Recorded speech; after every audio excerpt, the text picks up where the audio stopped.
Good morning. I want you to think for a moment about your name, your family name. Where did it come from? What journey did it take to get to you? What stories, what struggles, what moments of sheer crisis or unexpected grace are buried in the syllables you carry? Today, we're not going to talk about institutions, empires, or obvious titans of history.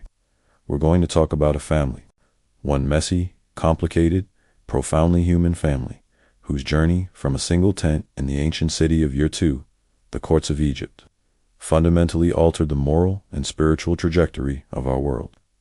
This is the story of the Genesis patriarchs, Abraham, Isaac, and Jacob, and within their story, we find a powerful map for our own journeys.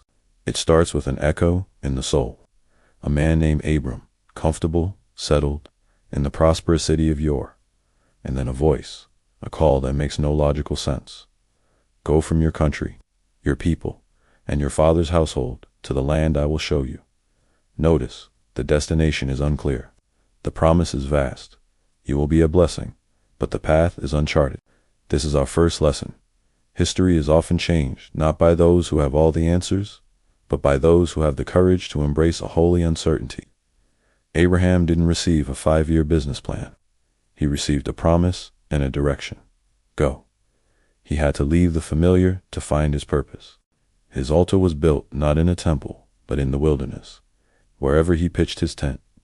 He wasn't perfect. He doubted. He took wrong turns. He let fear dictate his actions. Sound familiar? Yet the promise clung to him. It was in his willingness to keep walking, to keep building those altars in unknown places, that a new kind of faith was born, a faith built on a relationship, a covenant. He teaches us that a single step taken in trust can initiate a story that outlives centuries. The promise then passes to Isaac, but Isaac's journey is different. He is the bridge. He is not the dramatic pioneer. He is the son who must carry the weight of the promise forward. He redigs the wells his father dug, which the Philistines had filled in. There's a profound metaphor here. Sometimes, changing history isn't about blazing a brand new trail. It's about reclaiming, restoring, and deepening what you've been given. It's about finding the living water in the legacy. Isaac faced jealousy, opposition, and had to persist in the same land, doing the necessary, unglamorous work of conservation. His life whispers this truth. Your role in the great story may not be to start it, but to steadfastly sustain it, to plant in a time of famine, as Genesis says he did, and reap 100-fold. It's a lesson in faithful resilience, in tending the flame so it can be passed on. Then comes Jacob. Oh, Jacob, the grabber, the schemer, the man who lives up to his name, hill catcher, supplanter. He doesn't wait for blessing. He maneuvers, deceives, and wrestles it for himself. His family is a masterpiece of dysfunction, rivalry between wives, favoritism among children, jealousy, betrayal. This is where the story gets painfully real. This family that changed history was deeply flawed.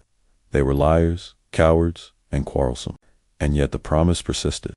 Not because they were perfect, but because the promise was rooted in something greater than their perfection. Then comes the night that changes everything. Jabbok Ford, alone, afraid, facing the consequences of his past, Jacob wrestles with a mysterious man until daybreak. He is wounded in the struggle. His hip is put out of joint. He will walk with a limp for the rest of his life.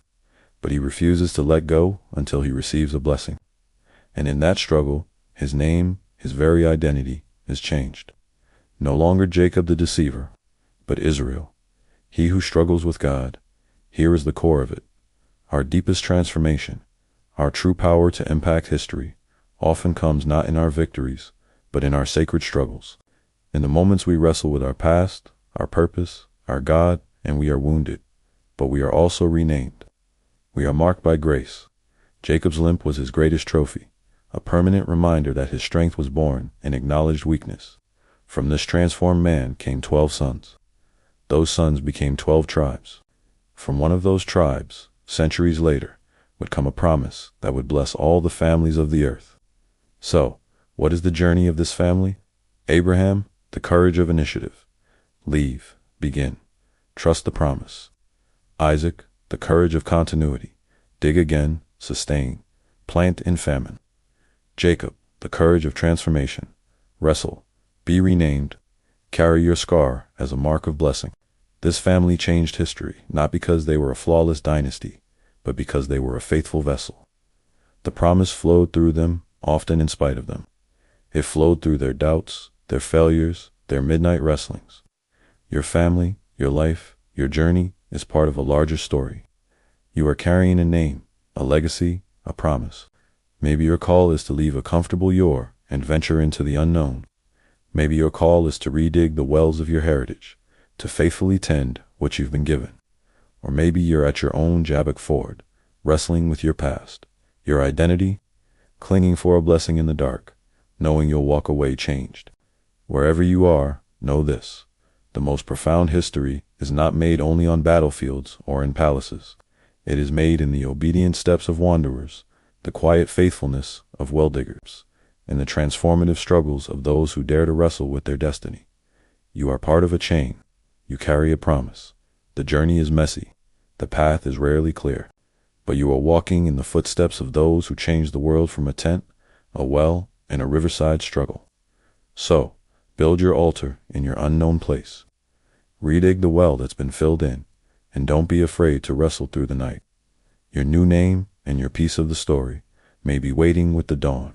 Thanks for watching, and I hope this gives you something to think about. See you next time.